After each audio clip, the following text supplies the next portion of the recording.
صلى عليك الله يا ابن عبد الله أحمد حبيبنا عليك السلام. یقین مانو دنیا میں ہر انسان آتا ہے اور گویا جب آتا ہے یہاں رہتا ہے تو اس ٹھاٹ باٹ سے رہتا ہے کہ جیسے اس نے کبھی مرنا ہی نہیں. ہم اس طرح دنیا میں رہتے ہیں جیسے ہم نے کبھی مرنا ہی نہیں ہے، اور مر پھر ایسے جاتے ہیں جیسے کبھی جیے بھی نہ تھے، جیسے کبھی جیے بھی نہ تھے. ہم دنیا میں آتے ہیں، کماتے ہیں، بہت دولت کماتے ہیں، بہت دولت کماتے ہیں، اور پھر کما کما کے ہم بیمار ہو جاتے ہیں. دن رات نہ نیند ہے، نہ آرام ہے، نہ سکون ہے، دولت کما رہے ہیں، آخر بیمار ہو جاتے ہیں. اور جب بیمار ہو جاتے ہیں تو وہ کمائی ہوئی دولت اس کھوئی ہوئی صحت کو پانے کے لیے واپس خرچ کرنا شروع کر دیتے ہیں. تو ہم نے کیا کمایا؟ دولت کمائی، صحت گمائی، پھر صحت پائی، دولت گمائی.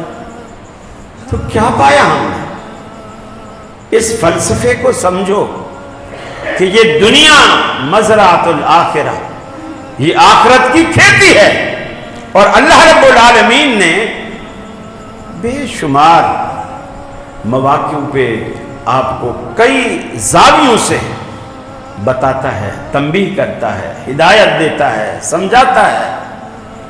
اور یہی بات قرآن پاک میں کہی گئی، اے ایمان والو اسلام میں پورے کے پورے داخل ہو جاؤ، پورے کے پورے.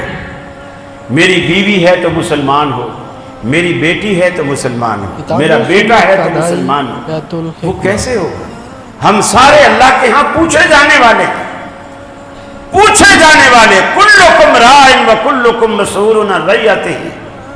تم میں سے ہر بندہ نگران ہے، اپنے اپنی جگہ کا حکمران ہے، اور اللہ روز آخرت اس کی رعایا کے بارے میں اس سے پوچھے گا. میرا گھر، میری سلطنت، اس میں بسنے والے جن کا میں کفیل ہوں وہ میری رعایا ہیں. میرے بچے، میری بیوی، میری بیٹیاں، جو میرے زیر کفالت ہیں وہ میری رعایا ہے. ان سے پوچھا جائے گا مجھ سے ان کے بارے میں کہ تو ان کا ذمہ دار. حتیٰ کہ ایک صحابی نے کھڑے ہو کر عرض کیا، اللہ کے رسول میری شادی نہیں ہوئی، میری شادی نہیں ہوئی، میرے بچے بھی نہیں ہیں.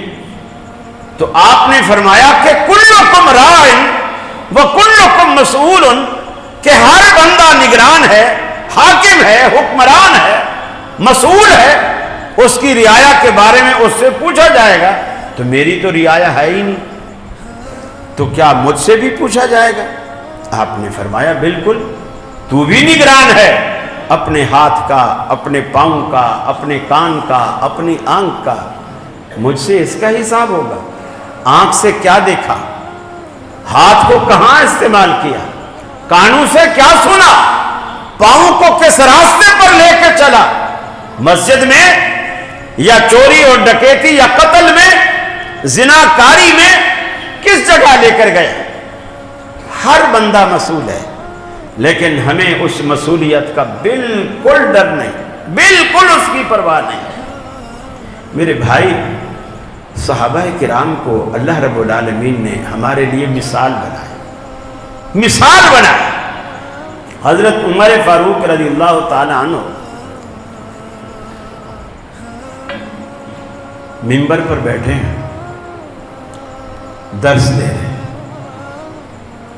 لوگوں سے کہا کہ میں نے سنا ہے کہ لوگ حق مہر باندھتے ہیں اور خواتین زیادہ حق مہر کا مطالبہ کرنے لگی ہیں.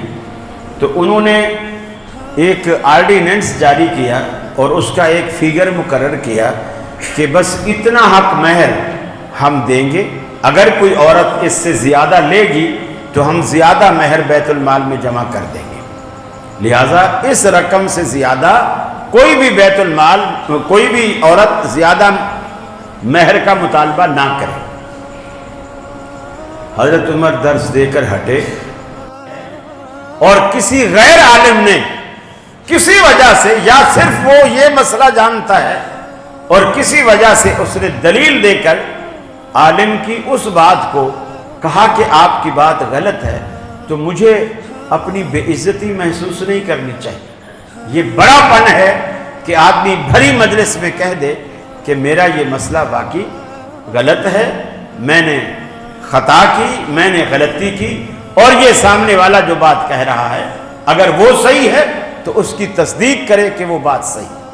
سیدنا فاروق اعظم نے اس بڑھیا کی بات سننے کے بعد کہا سبحان اللہ، فرمایا عمر سے تو یہ بڑھیا بھی قرآن زیادہ جانتی ہے۔ اور ایک روایت میں آتا ہے کہ آپ نے فرمایا اگر یہ بڑھیا نہ ہوتی تو عمر گمراہ ہو جاتے، عمر گمراہ ہو جاتے۔ اب اس میں دو باتیں، اپنی غلطی کا اعتراف بھی ہے اور اس صحیح بات کرنے والے کی حوصلہ افزائی بھی ہے کہ بھری مجلس میں یہ کہہ دیا کہ اگر یہ نہ ہوتی تو عمر گمراہ ہو جاتے، یعنی میری اس نے اصلاح کی ہے، میرے غلط فتوے کو اس نے درست کیا ہے۔ تو اس میں بھی آر محسوس نہیں کرنی چاہیے کہ اگر کوئی شخص کسی عالم کی اصلاح کرتا ہے